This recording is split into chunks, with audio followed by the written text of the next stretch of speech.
ನನ್ನೆಲ್ಲ ಪ್ರೀತಿಯ ವೀಕ್ಷಕರಿಗೆ ನನ್ನ ಪ್ರೀತಿಯ ನಮಸ್ಕಾರಗಳು.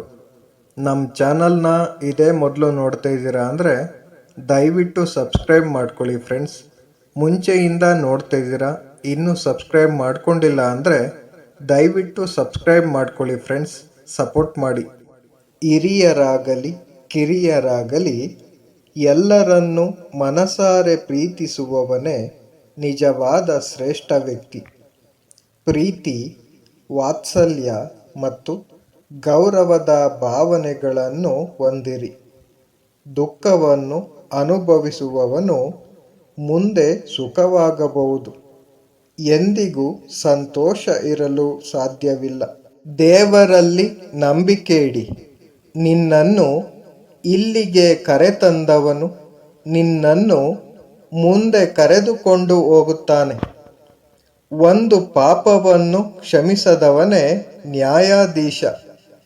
ಆತನನ್ನು ಆಶ್ರಯಿಸಿ ಸಾವಿರಾರು ಪಾಪಗಳನ್ನು ಕ್ಷಮಿಸುವವನೇ ದ್ವಾರಕೆಯ ನ್ಯಾಯಾಧೀಶ. ತೊಂದರೆಯಲ್ಲಿ ಸಿಕ್ಕಿ ಹಾಕಿಕೊಂಡಾಗ ಒಬ್ಬ ಗೃಹ ದೋಷಗಳು, ವಾಸ್ತು ದೋಷಗಳು, ಪೂರ್ವಜನರ ದೋಷಗಳು, ಶನಿ ದೋಷಗಳು ಕಾಣಿಸಿಕೊಳ್ಳಲು ಪ್ರಾರಂಭಿಸುತ್ತವೆ.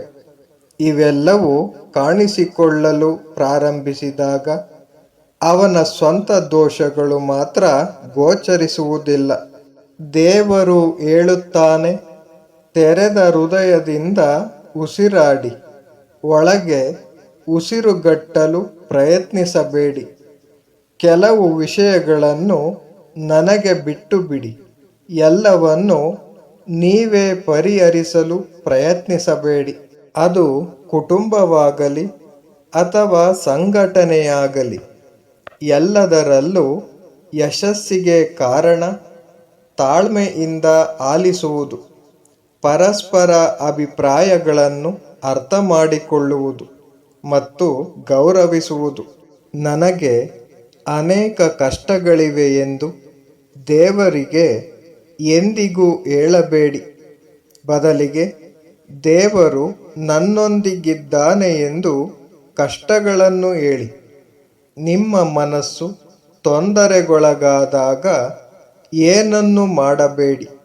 ನಿಮ್ಮ ಕಣ್ಣುಗಳನ್ನು ಮುಚ್ಚಿ ಮತ್ತು ಶ್ರೀಕೃಷ್ಣನ ಹೆಸರನ್ನು ತೆಗೆದುಕೊಳ್ಳಿ. ಯಾರು ಯಾವಾಗಲೂ ಸಂತೋಷವಾಗಿರುತ್ತಾರೆ. ದೇವರ ಕೃಪೆಯಲ್ಲಿ ನಂಬಿಕೆ ಮತ್ತು ಆತನ ನ್ಯಾಯದಲ್ಲಿ ನಂಬಿಕೆ ಇರುವವನು ಪ್ರಪಂಚದ ಯಾವುದೇ ಪರಿಸ್ಥಿತಿಯು ಅವನನ್ನು ತೊಂದರೆಗೊಳಿಸುವುದಿಲ್ಲ.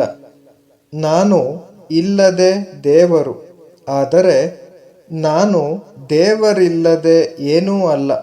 ದೇವರನ್ನು ಪ್ರಾರ್ಥಿಸಿದ ನಂತರವೂ ನಮಗೆ ಸಿಗದ ವಸ್ತುಗಳ ಬಗ್ಗೆ ಎಂದಿಗೂ ಯೋಚಿಸಬೇಡಿ.